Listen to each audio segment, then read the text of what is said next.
Movie start होता है Tricia नाम की एक लेडी को दिखाते हुए जो कि प्रेग्नेंट थी। वो यूएसए के कैलिफोर्निया सिटी में अकेली रहती थी। उसका पति जिसका नाम डैनियल था वो 7 साल से मिसिंग था। ट्रिसिया हर साल उसका मिसिंग पोस्टर स्ट्रीट पर लगाया करती थी। ट्रिसिया को लगता था कि उसका पति उसके ही वजह से उसे छोड़ के गया है, क्योंकि उन दोनों के बीच में काफ़ी झगड़ा हुआ करता था। 7 साल के बाद ट्रिसिया अभी मान चुकी थी कि उसका पति और वापस नहीं आएगा, तो वो एक लॉयर से बात करके उसका पति को डेड इन एब्सेंशिया घोषित करने जा रही थी।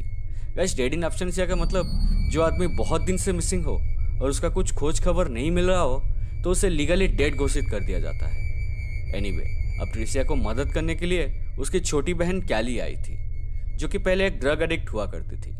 उन लोगों का प्लान था कि वो डैनियल का डेथ सर्टिफिकेट निकलवाएंगे और ट्रिसिया के लिए एक न्यू अपार्टमेंट ढूंढेंगे।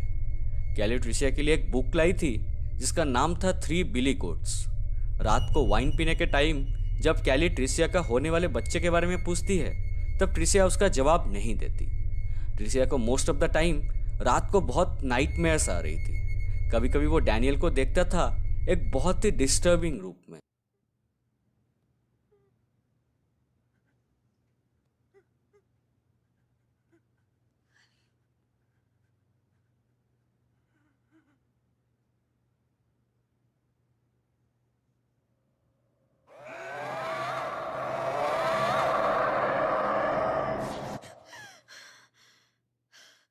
इसलिए ट्रिसिया एक साइकेट्रिस्ट के पास भी जा रही थी। जब उसने अपनी साइकेट्रिस्ट को ये सब नाइटमेयर्स और हेलुसिनेशन के बारे में बताया तब उसने बोला कि ये सब स्ट्रेस और इनर गिल्ट के वजह से हो रहा है। अगले दिन सुबह कैली घर से निकलती है जॉगिंग के लिए और वो एक सामने होता हुआ टनल से गुजरती है।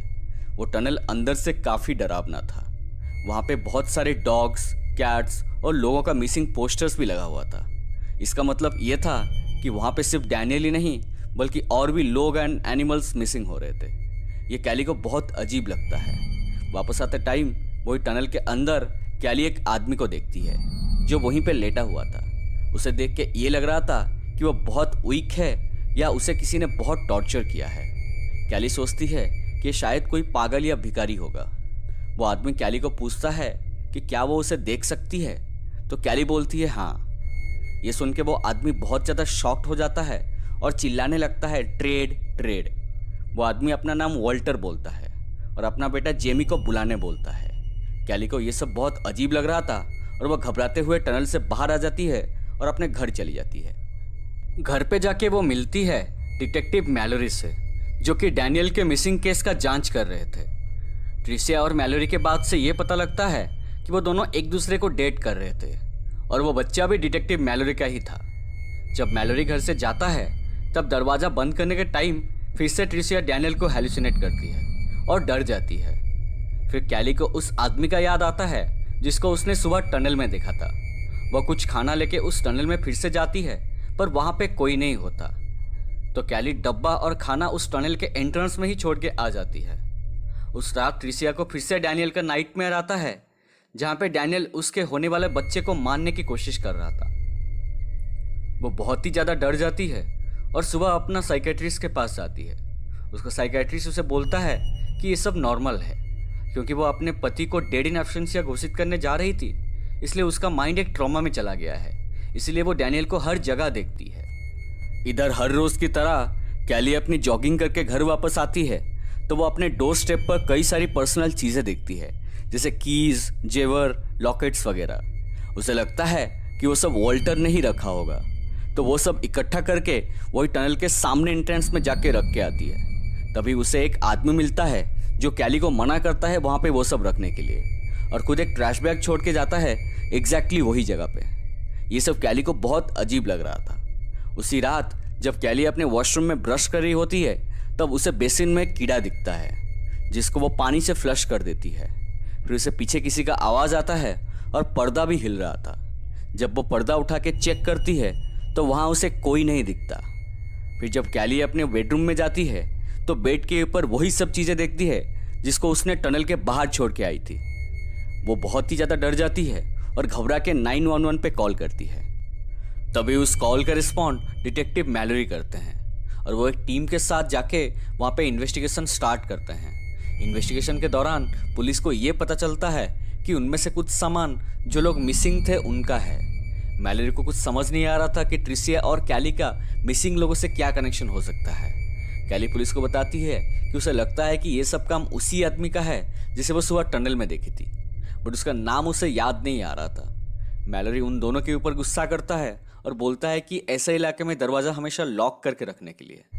नेक्स्ट डे ट्रिसिया अपनी लॉयर के पास जाती है और कैली ट्रिसिया के एब्सेंस में फिर से सीक्रेटली ड्रग्स लेना शुरू करती है। रात को ट्रिसिया वापस आती है और कैली को डैनियल का डेथ सर्टिफिकेट दिखाती है जो कि ऑलरेडी इशू हो चुका था। अगले दिन मॉर्निंग में कैली जब जॉगिंग पर जा रही होती है तब रास्ते में उसे एक घर दिखता है जो कि फॉर रेंट होता है। फिर ट्रिसिया और कैली वो दोनों घर को देखने जाते हैं और उन्हें वो घर काफ़ी पसंद आता है। वो दोनों बहुत खुश थे और ये बात वो डिटेक्टिव मैलोरी से कहते हैं। मैलोरी ट्रिसिया को डेट पे ले जाने के लिए पूछता है और ट्रिसिया हाँ कर देती है। फिर जब मैलोरी उसे कार में लेने आता है तब ट्रिसिया को फिर से वहाँ पे डैनियल दिखता है। अब हैरान करने वाली बात ये थी कि वहाँ पे मैलोरी को भी डैनियल दिख रहा था। ठीक से देखने पर यह पता चलता है कि डैनियल सच में घर वापस आ गया था। उसका हालत बहुत ही ज़्यादा खराब था, वो एकदम दुबला हो गया था और खून से लथपथ था। फिर वो दोनों डैनियल को सीधा लेके हॉस्पिटल जाते हैं। चेकअप के दौरान डैनियल डॉक्टर्स को ये पूछता है कि क्या वो लोग उसे देख सकते हैं। अगर आपको याद हो तो वो टनल वाला आदमी भी यही सेम सवाल पूछा था कैली से। एनीवे, वो सब हाँ बोलते हैं। डैनियल बहुत शॉक में था। डॉक्टर्स ट्रिसिया और कैली को बोलते हैं कि डैनियल इससे पहले जहाँ पे भी था वहाँ उसको खाना नहीं दिया जा रहा था और फिजिकली अब्यूज़ भी किया जा रहा था, इसीलिए उसका हालत ऐसे हो गया है। ट्रिसिया डैनियल के मॉम एंड डैड को कॉल करके इन्फॉर्म करती है कि डैनियल वापस आ गया है। फिर मैलोरिया के डैनियल से जब ये पूछता है कि वो 7 साल से कहाँ था और उसके साथ ये सब कौन किया है, तब डैनियल सिर्फ एक ही बात बोलता है कि वो इतने दिन से ज़मीन के नीचे था। वो और कोई सवाल का जवाब नहीं दे रहा था। उसके बाद ट्रिसिया और कैली डैनियल को हॉस्पिटल से डिस्चार्ज करके घर ले जाते हैं।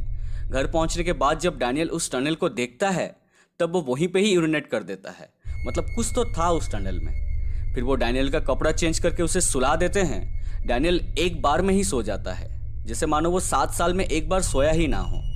फिर डिटेक्टिव मैलोरी और एक डिटेक्टिव के साथ उनके घर आते हैं और डैनियल के बारे में पूछते हैं। कैली बोलती है कि डैनियल अभी सो रहा है और वो अभी बात नहीं कर सकता। तभी ऊपर वाले फ्लोर से किसी का भागने का आवाज़ आता है। जब वो लोग चेक करने जाते हैं तब वो डैनियल को एक टेबल के साइड में डरा हुआ बैठा देख पाते हैं।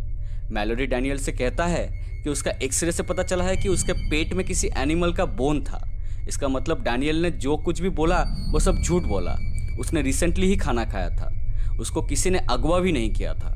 ये सब सुन के डैनियल डर के रोने लगता है। तब ट्रिसिया मैलोरी को वहाँ से चले जाने बोलती है। जाने के टाइम में मैलोरी ट्रिसिया को रात को 10 बजे के बाद मिलने बोलता है। रात को कैली फिर से ड्रग लेती है और सो जाती है। ट्रिसिया मैलोरी से मिलने 10 बजे के बाद बाहर चली जाती है। वो दोनों अपने होने वाले बच्चे के बारे में बात करते हैं और थोड़ा इमोशनल हो जाते हैं। इस बीच कैली का नींद अचानक टूट जाती है और वो डैनियल को अपने सर के पास बैठा देख के डर जाती है। डैनियल उसका वही 3 बिली गोट्स वाला बुक पढ़ रहा था। डैनियल उसे बोलता है कि उसका बॉडी एक इंसेक्ट जैसा दिखता है और स्किन एक मछली की तरह। कैली ने उसके साथ ट्रेड किया है जो उसे बिल्कुल ही नहीं करना था। कैली डैनियल को अपने कमरे में जाने बोलती है, बट डैनियल बोलता है कि वो इसी दीवारों में है, वो वहाँ पे फिर से वापस नहीं जाएगा।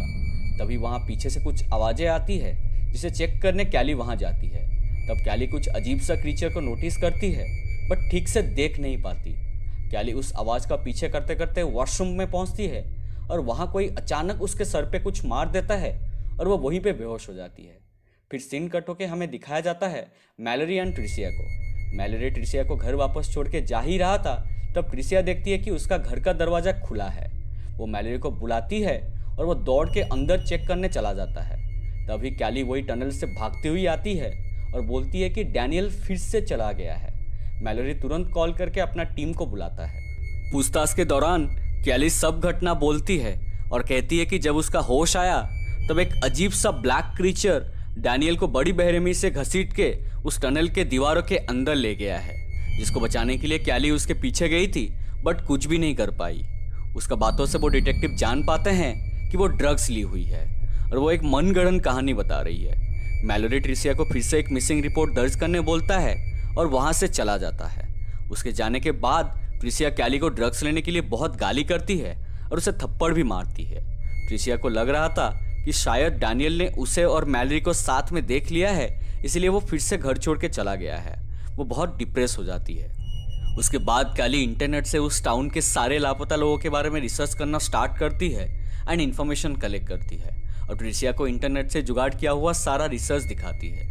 वो लैपटॉप में एक आदमी का फोटो दिखा के बोलती है कि इसका नाम वॉल्टर लैम्बर्ट है, जो कि 1959 में काम पर जाने के टाइम लापता हो गया था। उसका बेटा जेमी ये क्लेम कर रहा था कि उसका डैड को किसी मॉन्स्टर ले गया है। वो बोलती है सिर्फ वॉल्टर ही नहीं बल्कि लास्ट 100 ईयर्स में 1 लाख से भी ज़्यादा लोग उस टाउन से लापता हुए थे एंड आधे से ज़्यादा लोग तो उसी टनल के आसपास में ही लापता हुए थे।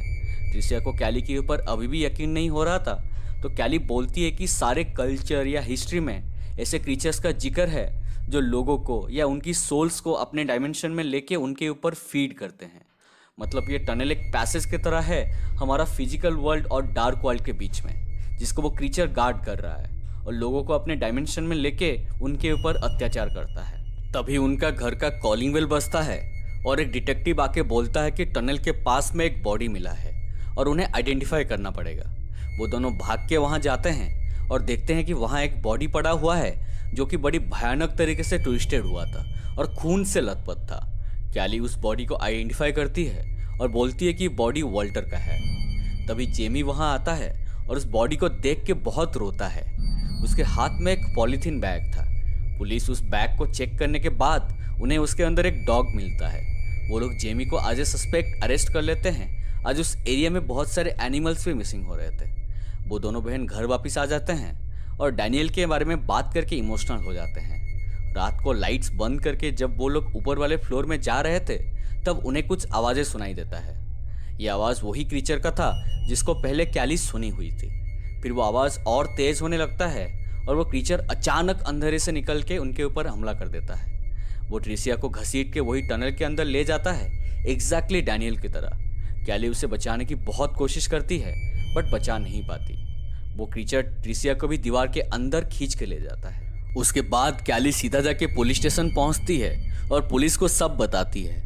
वो लोग अब भी उसके बात पर यकीन नहीं कर रहे थे और उसे एक मिसिंग रिपोर्ट दर्ज करके घर जाने बोलते हैं। कैली घर आके अपना सारा रिसर्च का प्रिंट आउट्स निकालती है और उसे एक एनवलप में डाल देती है।